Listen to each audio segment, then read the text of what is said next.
మన ప్రభువును రక్షకుడైన యేసుక్రీస్తు వారి నామములో ఈ మాటలు వింటున్న మీ అందరికీ నా యొక్క హృదయపూర్వక వందనాలు. అందరూ బాగున్నారు కదా? ప్రభు కృపలో మీరంతా క్షేమంగా ఉన్నారని నమ్ముతా ఉన్నాను. ఈరోజు నా కోసం ఆత్మీయ కార్యక్రమానికి మిమ్మల్ని అందరినీ ప్రేమపూర్వకంగా ఆహ్వానిస్తూ ఉన్నాను. చిన్న ప్రార్థన. పరిశుద్ధుడా, ప్రేమగల తండ్రి, గొప్ప దేవుడానికి వందనాలు.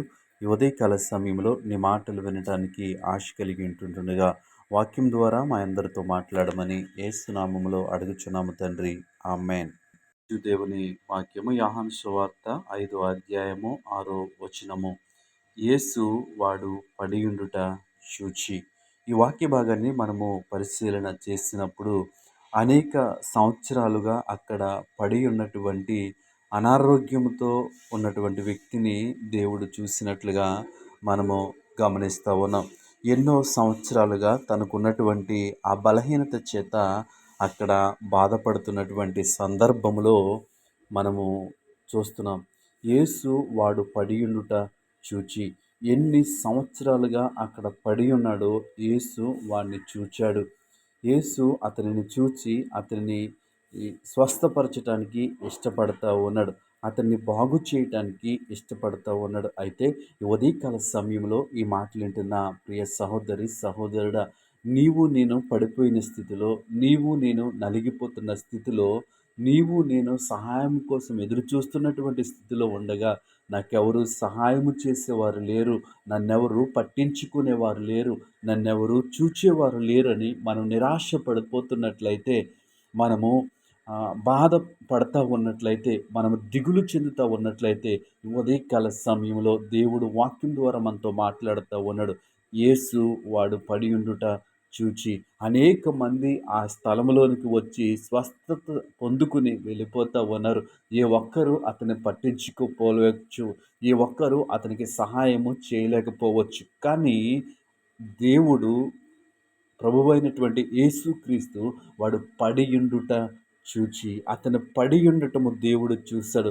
అక్కడ ఉన్నటువంటి జనసమూహము అతను పట్టించుకోలేదేమో, అక్కడ ఉన్నటువంటి అనేక మంది, అక్కడికి వస్తున్నటువంటి అనేక మంది అతనికి సహాయము చేయలేదేమో, కానీ యేసు వాడు పడి ఉండుట చూచి. ఈరోజు మన బంధువులు, మన స్నేహితులు, మన చుట్టూ ఉన్నవారు మన పడిపోయిన స్థితిలో ఉన్నప్పుడు మనం చూడట్లేదని దిగులు చెందుతూ ఉన్నవేమో, కానీ దేవుని వాక్యము సెలవిస్తూ ఉంది.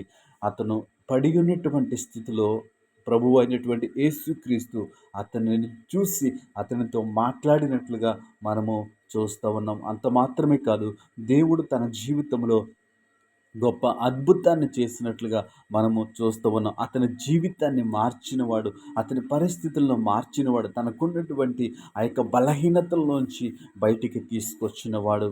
ఈ మాటలు వింటున్న ప్రియ సహోదరి సహోదరుడా, నీవు ఎలాంటి స్థితిలో పడిపోయి ఉన్నావు? నీవు ఉన్నటువంటి స్థితి ఏంటి? నీవు ఉన్నటువంటి స్థితిని బట్టి నీవు నన్నెవరు చూడట్లేదు, నాకెవరు సహాయం చేయట్లేదని దిగులు చెందుతూ ఉన్నవేమో. అయితే ఈ మాట మన కొరకే ప్రభు అయినటువంటి యేసుక్రీస్తు ఈ ఉదయకాల సమయంలో మాట్లాడుతూ ఉన్నాడు. నిన్న నేడు నిరంతరము ఏకరీతిగా ఉన్నటువంటి దేవుడు, నిత్యము ఆయన ప్రజల కోసము ఆయన చేతులు చాచి జనమెల్లా చూస్తున్నటువంటి దేవుడు, ఆయన మనతో మాట్లాడుతూ ఉన్నాడు. యేసు వాడు పడియుండుట చూచి. అతన్ని చూసిన దేవుడు ఈరోజు నిన్ను నన్ను చూస్తూ ఉన్నాడు. కాబట్టి ఈ మాట నీతో నాతో మాట్లాడుతూ ఉన్నాడు. దేవుని నామానికి మహిమ కలుగును గాక. ఎంత గొప్ప దేవుడు, ఎంత మంచి దేవుణ్ణి మనము కలిగి ఉన్నాం, ఎంత మంచి మాటను మనము వింటూ ఉన్నాం.